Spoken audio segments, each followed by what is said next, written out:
All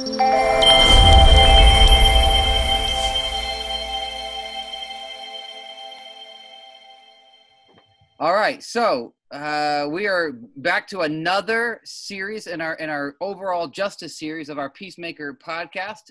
This time we're tackling the issue of fatherlessness. What does it mean to fight for justice for the fatherless? Why is not having a father active in someone's life? Why is that even a justice issue? What does that lead to? What are the risk factors involved? And so to kick off, our goal is to have 3 episodes of this.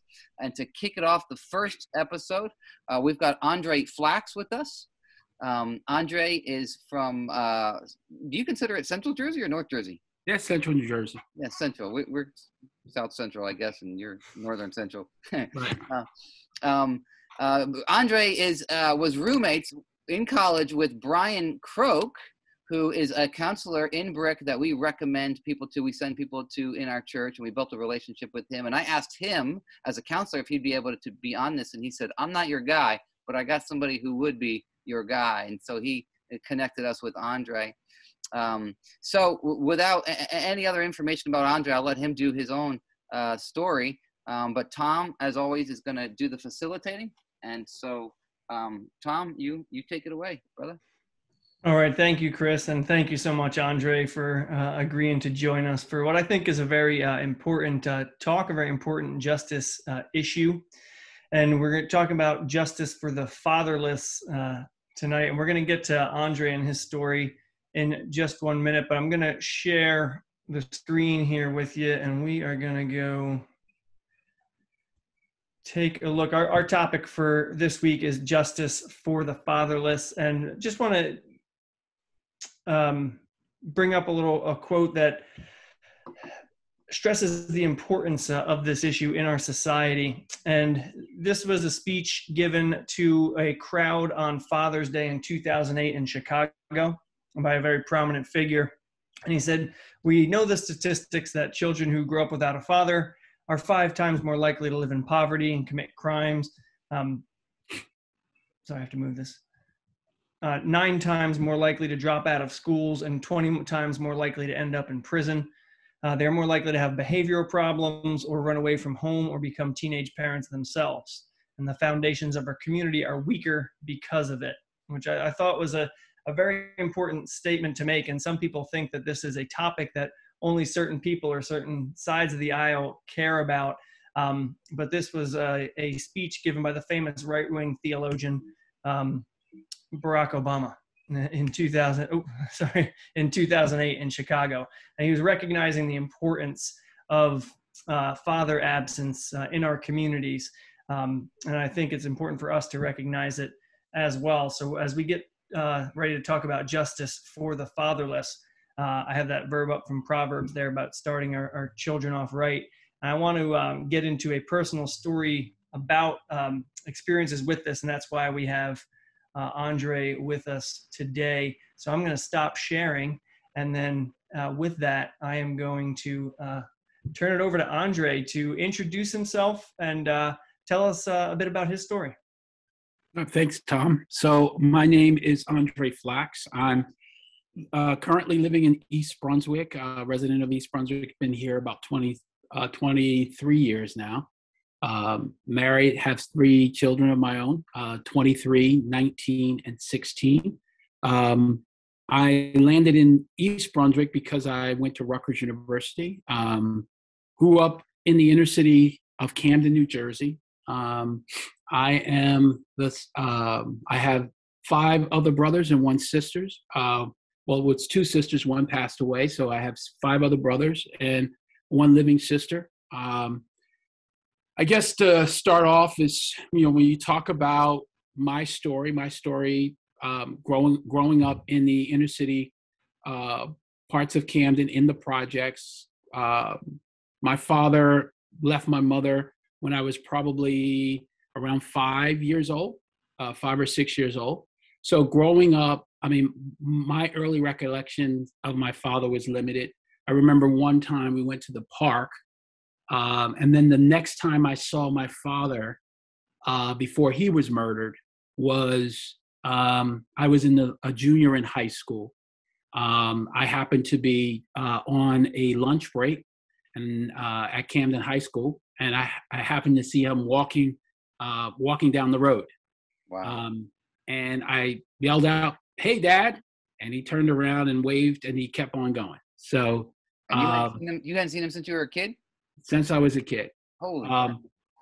we talked during that time. Like he would call a family member and jump on the line, but actually physically seeing him, I think from age 5, probably, I'm going to say maybe 4 times before I saw him in the casket. So, that obviously had a significant impact on my life. But yeah, so when you talk about fatherlessness and the impact that it has, I mean, that statistic that you read is true. I mean, I grew up in a projects of Camden, it's called McGuire Gardens and Ablett Village. Both of these areas were basically projects. One area, Ablett Village, was a 2-level project where people, they lived next to each other, but it was low subsidy housing. The area was laced with everything you needed, from crime to drugs to prostitution, you name it, it was there. And so as a kid, you had to learn to navigate your way, to protect yourself, to make sure that you stay out of harm's way. As I said, I had 5 other brothers. My oldest brother, he grew up, we grew up together. And then when he turned about 17, 18, he kind of went on his own, and he got involved in the drug scene, became a big drug dealer.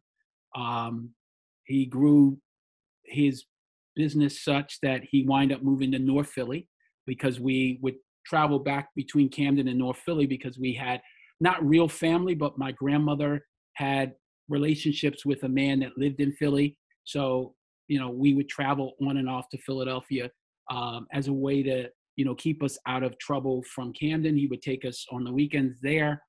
He owned a home. It was not that it was any safer, but it was much safer than where we were living. Then I had another brother who, Anthony, who moved to Philadelphia with this man, and he actually put him through school. He kind of wanted to help my mom out. So he decided he would take my oldest brother, who was getting into a lot of trouble anyway, and the next oldest brother, and he basically became their surrogate father. He adopted them, but not legally. So they had a chance to move away and kind of have more of a stable environment where, they had food every night. They went to school. Obviously, the lifestyle that they lived, obviously from that time on, was different than the lifestyle me and my other 3 brothers and my sister lived. We kind of had to, struggle with my mom. And, when my father left my mother had her first child at 14. Back then, they got married young. My mother was she graduated from high school. She had aspirations to go to college. She got pregnant when she was 14, so she had some kids. She, left school, got her GED, started taking some college, community college courses. But then my father, he decided, he got involved with the Black Panther movement, the civil rights movement.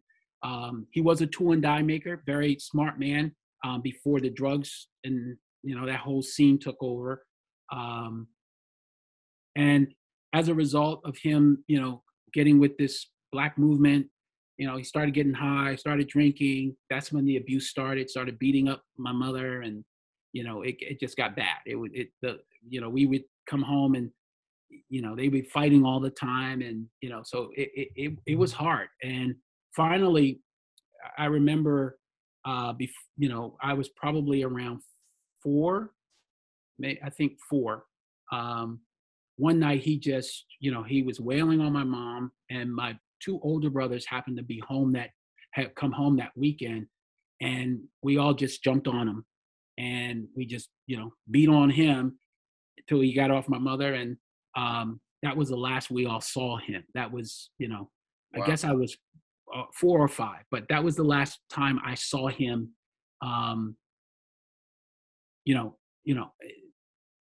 consistently. So you learn to adapt, right? And so, from that point in my life, I realized that the only people that I could rely on was my sister and my 2 older brothers. I had 2 twin brothers. And so we kind of, grew up, we struggled. My mom, because she wasn't working and was on welfare, she started hanging out with some of the other women in the projects who, they felt hopelessness. And so they started getting high and drinking. And so, my mom would spend the money that she was getting from the government on pot and alcohol. And there were times where, because she didn't, she spent the money that the government was giving her to pay the rent, we were getting evicted every other month. So, we would come home from school and then our stuff would be sitting outside in garbage bags, and we had to go find another place. We had to go stay with my grandmother sometime until my mom found another place.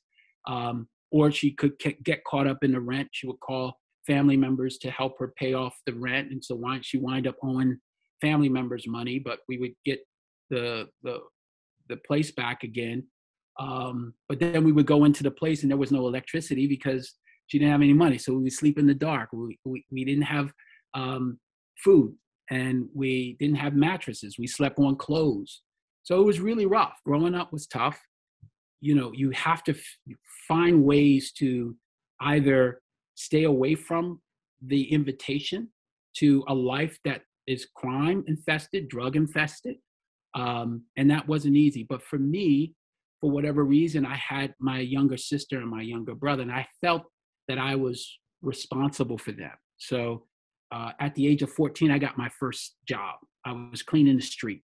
I refused to sell drugs because in that period, going back and forth between Camden and Philly, I got to see a lot. I got to see people die, OD on drugs. I got to see people get shot in front of me. High school friend was gunned down.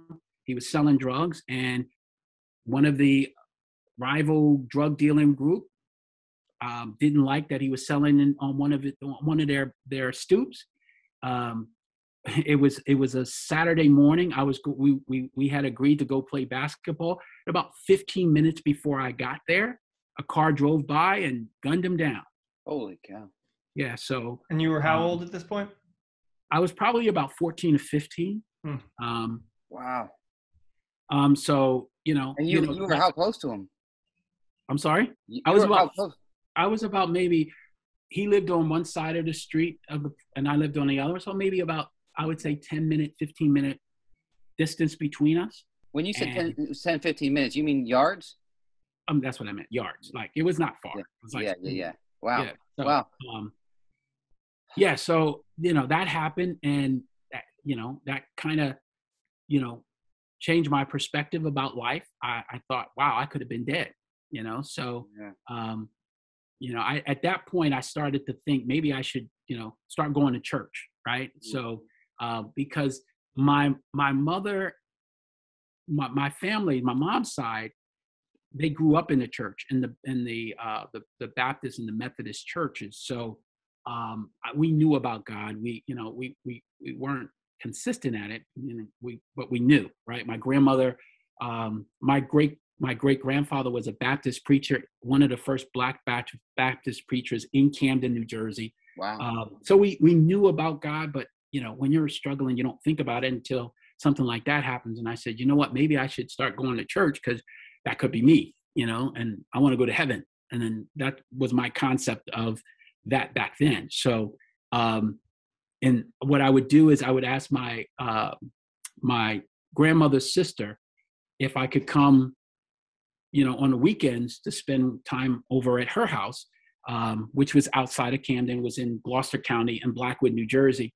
And so that kept me a large degree out of the element, if you will, because on the weekends I would go away and it would be different because I grew up. I mean, they had farm, and and my uncle would teach me how to crop and do that stuff, and so I would come back on Sunday night and just deal with the week. Meanwhile, my two twin brothers, they were getting heavier and heavier involved in the street life, and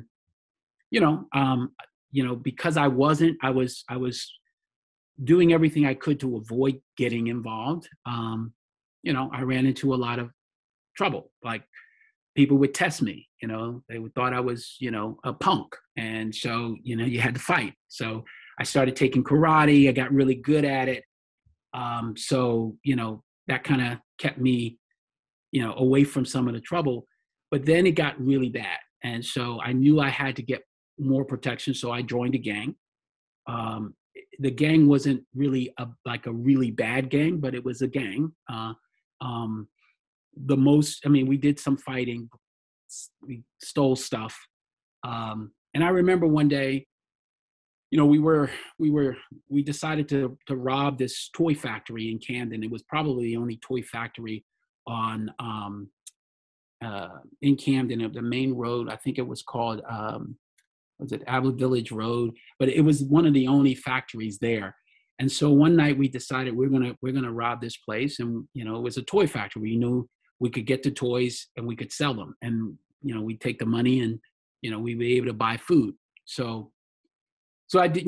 I was considered the lookout kid, and because I was still going to church, and I kind of was having this struggle with what was right and what was wrong. But also I was struggling with, if I don't do this, they're gonna think I'm a punk and not want to protect me anymore. So I kind of felt like I had to be a part of it. And so I did that.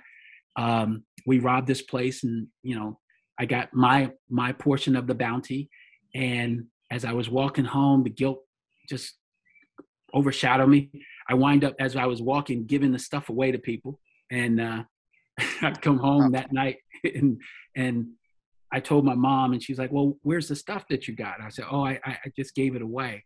And she was upset about that, because she said, "You could have bought some stuff and we could have had something to eat." And but at that point I started realizing I didn't want to live this life. But we did another job. We robbed this place called Crazy Eddie's. It was on Route 31 in Camden. When Crazy Eddie was there, we actually went. We jumped in through the roof. My job was to stand outside, and if the cops came, give a signal, and they would get out. And cops never came. We got some radios and some TVs. And this time, when I got my share of it, I didn't give it away. I kept the radio. It was like a boom box, and wind up giving it to one of my cousins to sell, and he sold it. And we got the money, and that gave us some food for a few days. But I'm sharing this because when you talk about kids who grow up without fathers, that's the environment that they're living in. They have to make these quick choices of whether we eat or we starve, whether I get protection or not. The same thing for my sister. When we got to, I think we were both in 9th grade, a situation happened with me and my mother. And, it was a point where she was even worse at that point. She was getting high every day. And one day I came home from school, and it was the first of the month. And so I'm thinking, okay, at least we'll have food. And there was no food. So she was out on the stoop with her friends, drinking, smoking. And I said something to her. At the time, I was just speaking my mind, but I was angry. And it embarrassed her. And I don't know how she did it, but she found a stick and she hit me straight in the head and cracked my head. And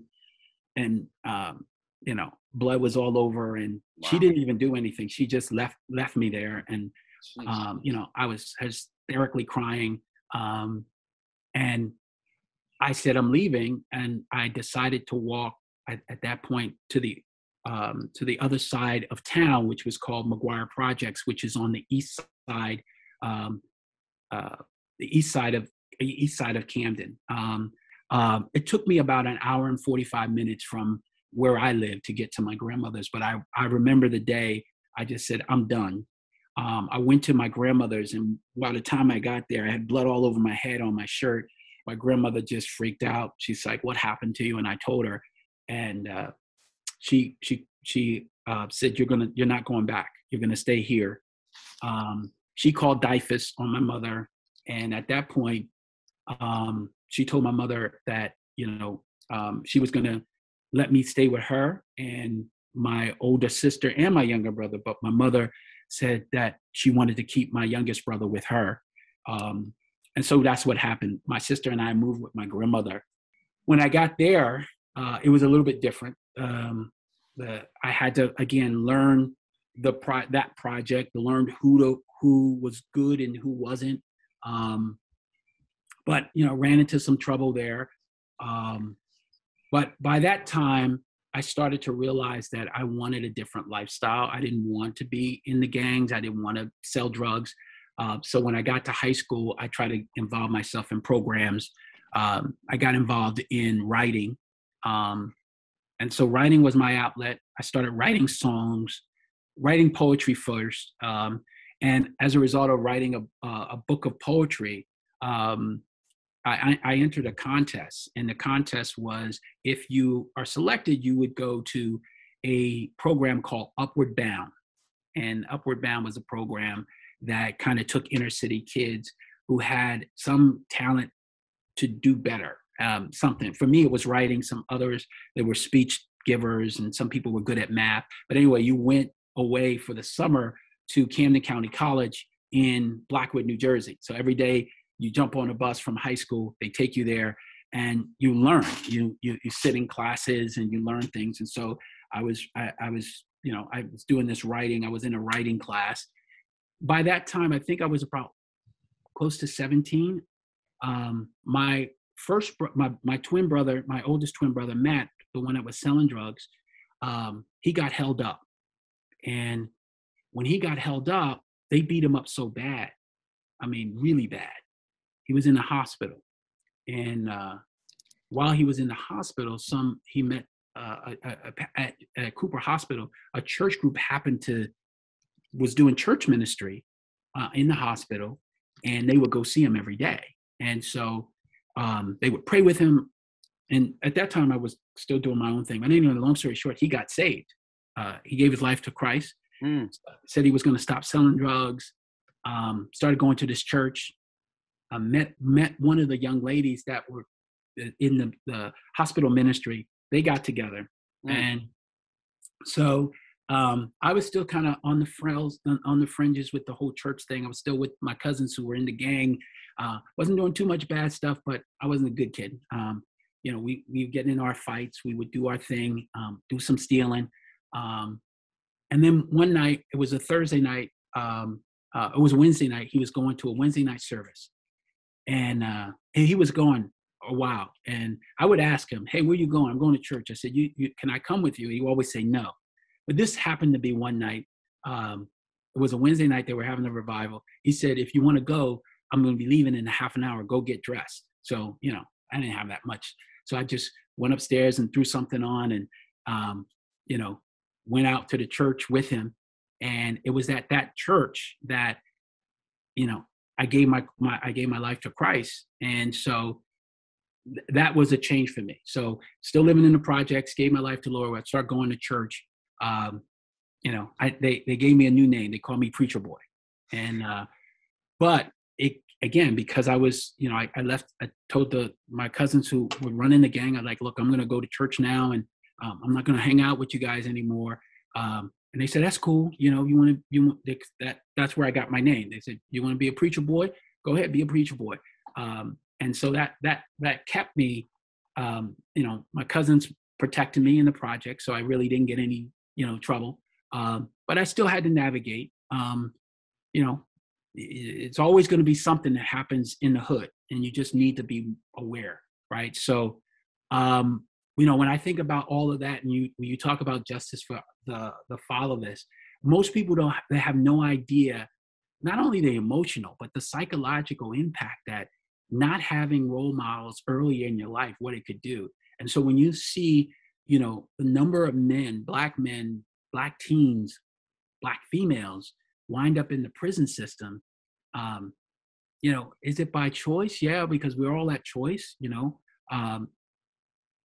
victims to a certain degree, but at the end of the day, we choose, right? So for me, it's just like, I think about where I came from and where I am. For me, it was inspiration. I mean, living the way I lived was my catalyst to live better. I remember, at one point we when I was staying with my grandmothers, I used to watch the Brady Bunch and the Partridge Family. And I always used to say, I want that. I want that kind of life. Why can't we live that way? Why do I have to live like this? Why was I born this way? And what was the story you were telling yourself at the time? Was it like, because I'm Black, because we're poor, because like what was all of it? Yeah, all of it. Black, I'm poor. I don't have a dad. And what was interesting about the whole father thing, when my mom would get so angry, she would come after us and say, "You're gonna be just like your father. You ain't gonna be nothing. You're gonna be just like him." And growing up to hear that, that stuff, it wears on you. She had no coping mechanisms, and so her anger, she took her anger out on us, the ones that were remaining with her. And so, growing up, like, you carry those are stains that you carry. In high school, I got, in junior high school, I used to fight so much that I got expelled from regular junior high, and they sent me to suspension school. And they couldn't figure out, that's when the social workers and the psychologists, and they want to put labels on you as to what's wrong with you. And, they start saying, well, he's perceptually impaired, and he has, anger issues. And really, it wasn't any of that. It was just, I didn't know how to communicate how painful my life was at the time. And so anybody mess with my sister or my younger brother, I didn't care what the reason was. I was fighting. And I had more fights than, in junior high school than I can remember. It was so bad that I couldn't go to the regular junior high school anymore, the middle school. They barred me from the middle school. Because it was probably every other week. I was in suspension school, detention center. It was always something. You grow up with these stains, and you have to find ways to heal, right? For me, it didn't take until going to church played a significant role in my healing, because when I gave my life to Christ and going to this church, although I didn't, the men that were there were not my fathers, they became role models for me. And for me, that was important. So you had older men who got involved in your life? And no, they didn't get involved. That just me looking at them with their families, like the elders of the church, the church that we went to, the choir director guy was the evangelist, and he was very charismatic. He had a home. He had kids, and so for me it was okay. I see some Black people who have whole families, like mom and dad, and so. So Andre, if I may, and Tom, I'm not trying to take your thing here. I'm just going to clarify something. At that age and at that time, you were looking to see. You weren't just looking for. I hope this comes out right. Please forgive me if it doesn't. But you weren't just looking to see if there are families that are intact. You were looking to see, are there Black families that are intact? Yeah, are there Black families? Right, because television confirmed that there were a lot of white families intact. Right, that's all we saw on television. When I did get a chance to watch TV, all of the shows back then were families. 8 is Enough, the Brady Bunch, Partridge Family, when I could watch that. The only real show that demonstrated Black family back then, it was Good Times, and they were poor, and so I didn't really like watching them, because it was like, I don't want to be like that. I don't want to be poor. I want what the white families have. So for me, when I started going to church and I saw ministers with their families, it gave me some hope, like, okay, I can have that too. And so I really started getting into the church world more. For me, had I not had those outlets, then we wouldn't be sitting here today, because, there are, tons of guys that I grew up with, some of my high school friends or friends growing up, childhood friends, are either dead now due to crime, being shot, killed, overdosed, or some of them are still incarcerated today. When I finally graduated from high school and went on to college, it was a culture shock. That's when I realized the impact of how I grew up, how that really impacted my life, because now I'm with a whole bunch of white kids where my school was roughly 98% Black, right? So if the few whites that were there were teachers, right? It was mostly Hispanic and Black. Maybe one or two white families, but majority Black and Hispanic. And so I go to college through my brother who who lived in Philly. He became a very influential in my life. When I got to college, he was a Rhodes Scholar, did very well. And he went to Rutgers, and while he was at Rutgers, made a lot of connections. And so through him, I was able to get involved in a program, an EOF program. And my grades weren't good enough to go through the regular process, but they said if I was willing to go to summer school, take some remedial courses, if I did well, I could stay. So that's what I did. I wind up studying hard during the summer, getting in. But when I got there and being in college, you realize then what impacted, not having that stable father in your life. It affects your self-confidence, your self-worth. And so there were times where, I literally felt like I wasn't going to make it. I didn't feel like I was smart enough. I belonged. And so what I did when I got there is, I connected to groups. And when I connected my freshman year, I met Brian Croak and through InterVarsity. And that's how he and I got together. InterVarsity became a really big staple in my life because, again, it allowed me to really see church in a different perspective, because, what I was used to was a ultra Pentecostal church and a whole bunch of rules. And then I go here and people was loving Jesus and they were in jeans and t-shirts and, they didn't go to church every day, but there were challenges even there. And then I started making friends with people, made friends with Brian. And then it ran into a situation, and how we really connected was because, again, I didn't have a lot. I didn't have support going to college. My funding ran out, and the school, Rutgers, said, hey, you need to pay this amount or we're gonna have to let you go. And it was my housing. So I couldn't afford it. I didn't have any family member. So they told me I had like a week to get my stuff out or they were going to put it out. And sure enough, they did. They put it out on the curb.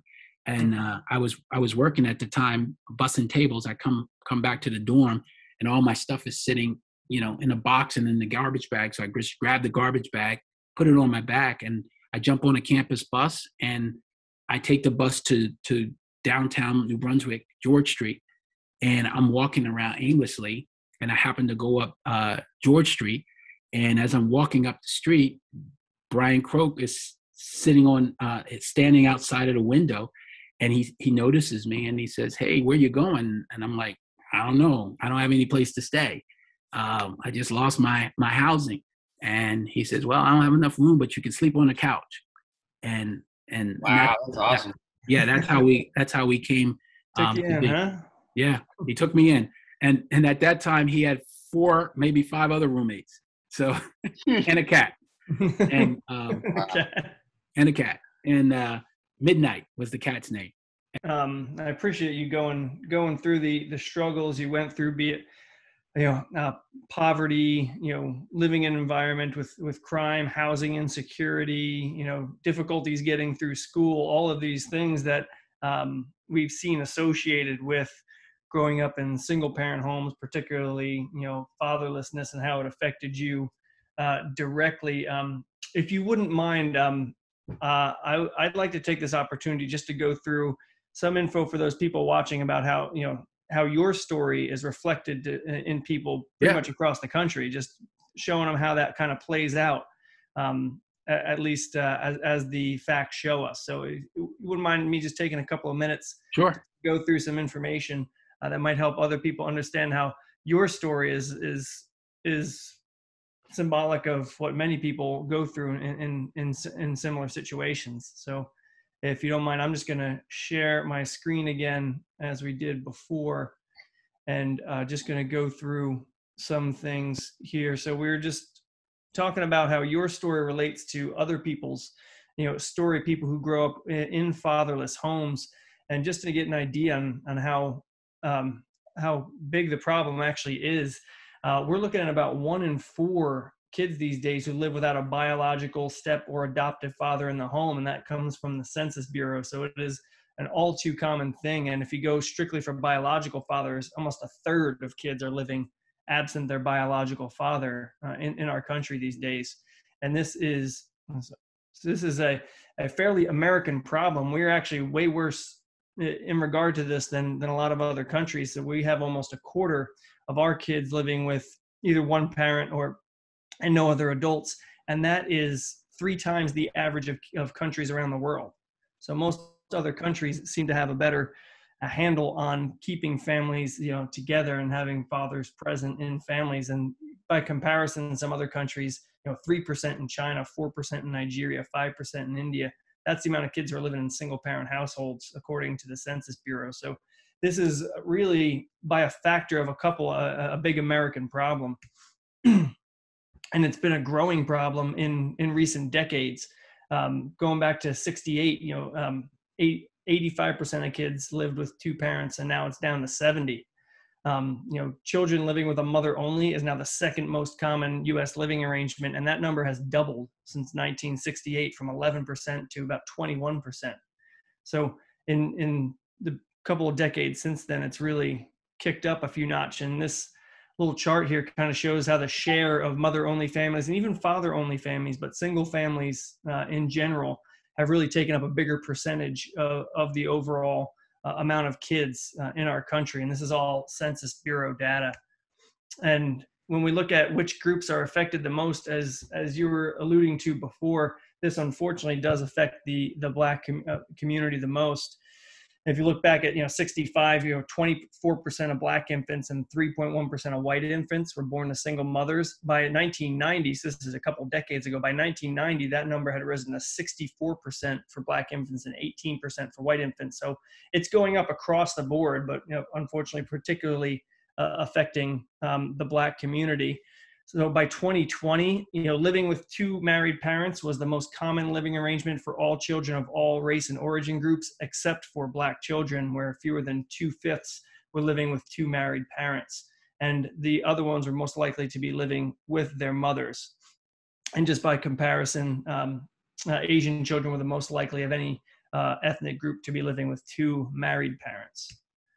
And this is just a chart that reflects that amongst the different groups, really how single parent families have become more prevalent. And this is 2019 data there, with the highest group being the African American group, with up to 64% of children living in single parent families. Now, this is not to say that 64% of Black fathers are not present. This is 64% of children, some of which are multiple children in the same family. And some of these are with single father households, although 90% unfortunately are single mother households. But overall, this is the amount of children, that 64% of the children in Black communities in 2019 were living in single parent households. And there's varying degrees in different other groups, as you see in the chart there.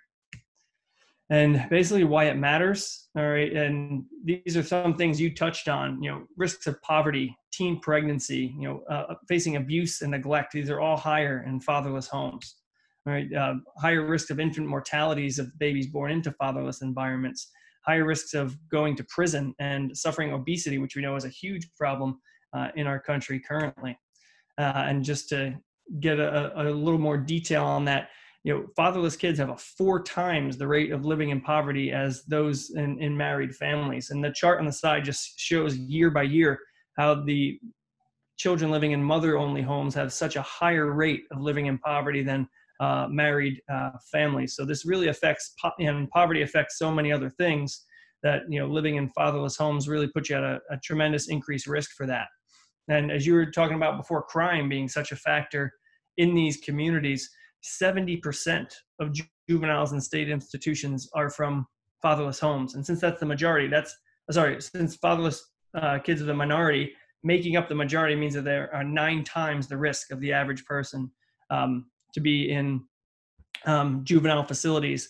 And I'm not sure exactly where Barack Obama's 20 times more likely to go to jail statistic comes from, but even when you control for other factors, fatherlessness itself seems to be an independent risk factor for kids going to jail. As the Journal of Research and Adolescence shows, it's 3+ times risk for people fatherless from birth, and about 2.5, even if your father was with you until adolescence, it's still an increased risk.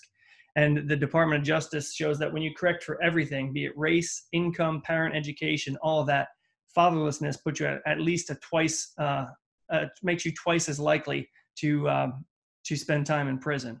So there really seems to be effect on multiple facets of our society. As far as the mental health, you did talk about the psychological struggles that went along with that. 85% of children that exhibit behavioral disorders are from fatherless homes. That's 20 times the likelihood. Most kids in substance abuse centers for adolescents come from fatherless homes, and they have a 5-time risk of suicide, with 63% of all youth suicides coming from fatherless homes. So it really, can wreck them from a mental health aspect, as well as subject them to dangers in their environment. And it doesn't just apply to the boys. I know we frequently put it in that regard, but if you look, women with absent fathers more likely to have children with absent fathers, and also more likely to engage in risky sexual behavior and have a higher rate of teen pregnancy. So it affects the sons and the daughters alike. And education is a big one, as you can, I'm sure, attest to. Education is a big mode to get out of these sort of situations, but 71% of all high school dropouts come from fatherless homes. That's a 9 times risk. And even for children from low-income families, they found that if their parents were married, even low income, they outperformed single-parent families in higher income brackets. So that you can even overcome some of the poverty issues by being in a 2-parent home. And unfortunately, the trend tends to continue, and fatherlessness tends to lead to fatherlessness, where men with absent fathers were more likely to become absent fathers themselves. So that, I know that's a kind of a whirlwind of information, but I just wanted to point out how the facts you brought out in your own story and how it affected you and the environments that you were exposed to really do play out. And for me, that's why this seems like fatherlessness seems like a justice issue to me, but to you, someone who's had to live through it. We've gone over other justice issues, like justice for the unborn with abortion and sex trafficking, which people see as obvious justice issues. But fatherlessness, based on what we just talked about then and what you talked about in your story, do you consider fatherlessness to truly be a justice issue? Oh yeah, definitely. I mean, when you think about you always have to look at the why. Why is it? Why is it so that Black men wind up in situations that they do? They're tied to social economical factors, right? When if you don't have someone to guide your behavior or to help you with identifying what's right and what's wrong, because that person had to make choices that a white male doesn't have to make. Like, how do I feed my family? Or maybe they just give up and they just turn to alcohol or drugs because they feel that the system is against them. I can never know and begin to think about what happened to my father. I think sometimes when I think about how he went from being, someone that was very educated, tool and die maker, had a good job, and to go from that to feeling like he had to join a movement. I don't know what was going on at his job where he quit and became involved, and it just down spiraled for him. And to leave my mother when he did, what were the causes? But institutional systemic racism, all of those things play a factor in the Black man's life, and it affects his psyche, And if that population of people don't have coping mechanisms, then it's easier for them to create their own, right? And in many cases, it's violence, it's drugs, it's sex, right? And these men are having babies that, they don't have any intent on staying with the women. These are things that they do in order to deal with all of the pressure and the pain that they're dealing with, right? So then they bring in a child, not married, unwedlock, and now they got to care for somebody. They can hardly care for themselves. Yeah. And so it's easier for them to just dismiss. And now you have a child born into with a single mother who's probably barely making it herself. She has to raise that child. And then that child grows up without a father. And even if the father is around, that connection is not there because they're probably not there enough, right? So, and it's not a justification for sure the things that people get into. The conversation is often framed as a debate between it's systemic racism on one hand, and then it's no, where are the fathers? And it seems like it's not so simple. They're tied together, and like Black men are not genetically predisposed to leaving their families. Like that's not the case. There's systemic issues that, like you said, that create fatherlessness, that lead to fatherlessness, and it doesn't justify their own choices. They have choices that they that they make and they're responsible for, but like you said, there's pieces of the system that have been broken and that have led to fathers being absent from the home, more so in the Black community than others. And so it's just not as simplistic as the debate is often framed, in my opinion. You know what I mean? Yeah, I mean, when if you look at crime, for example, you take a Black male and a white male, and they can both do the same crime, but the Black male will get 5 to 10 years more prison time than the white male. And it may not have anything to do with whether the white male can pay for an attorney. It's just the system is designed to assume that the Black man should spend more time because he's more susceptible to do it again than the white guy. Right, and the white guy could be selling drugs on the corner just as long and as heavy as the Black guy. So that's one area to look at. And then when it comes to the Black men that do want to better themselves, most of them are situations where they're having children out of wedlock. They're not married. Usually are people who the percentage of them who are college bound is small, right? They're usually guys who are either finishing high school, don't finish high school. So now they have a baby, they got to go find a job. Who's going to hire them, right? And if they got a record, that's going to play against them, right? So then you got a situation where they can't find work, and they got to support a child that, they had no intention of having, but they have it. So it's easier for them to just, hey, it happened to me, right? I'm just going to back away. And slowly they move away. And then you have a child. Now, this child grows up with a single family, a woman, yearning to know what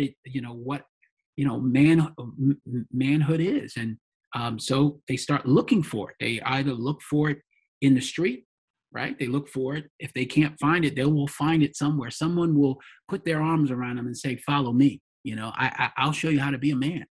And usually it's not the right group, right? And they wind up either perpetuating the same situation, negative situation. They get on drugs, they're selling drugs, they're committing crimes. And and then they turn out to think, okay, this is what I'm supposed to do, and get a girl, knock her up, and it's just a constant cycle. No black man wants to be where they're unfit, where they're considered an infidel, right? So it's the system, yes. Part of it is the system, but the part of it is also, people have to take some responsibility. Like I said to you guys earlier, I consider myself blessed. Yeah, I really do. Of all of my entire family, I think God put his hand on me and said, I'm going to make sure you are right, and you do all right. And so, but I could have left my kids, those seeds are in me too. Cause there were times even being married. I mean, I can tell you when we had it rough, they had thought of just, walking out. That was a real thought. When it got really tough for me, I just leave, but I've made a commitment to myself that, how I grew up, I didn't care what had to happen. I would never leave my kids. But it didn't stop the thought from coming when things were tough, right? As a country, we really have to acknowledge the fact that what was done to African Americans in this country has impacted our family construct. There was a time my grandmom and my aunts used to tell me that it wasn't always that way, because they grew up on the farm. The male and the female relationship was a lot stronger. But as we moved more to the urban sectors, for whatever reason, it started to break apart. So,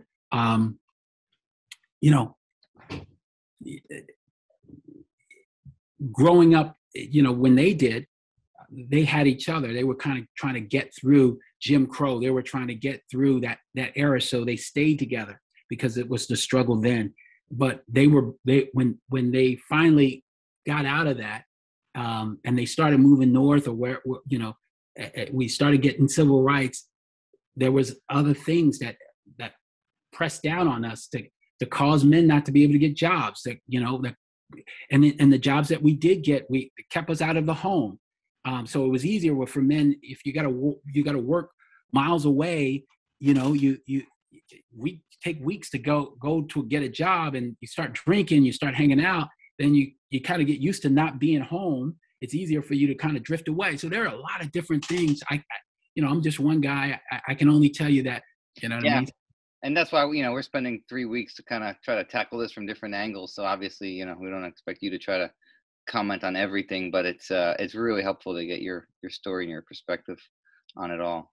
Yeah. So I appreciate the time. So hopefully I said something that kind of aligns with what you guys are seeing. I mean, we could talk all night, but what I will say this, I'm a very spiritual person, I think having a spiritual foundation makes the difference in struggle.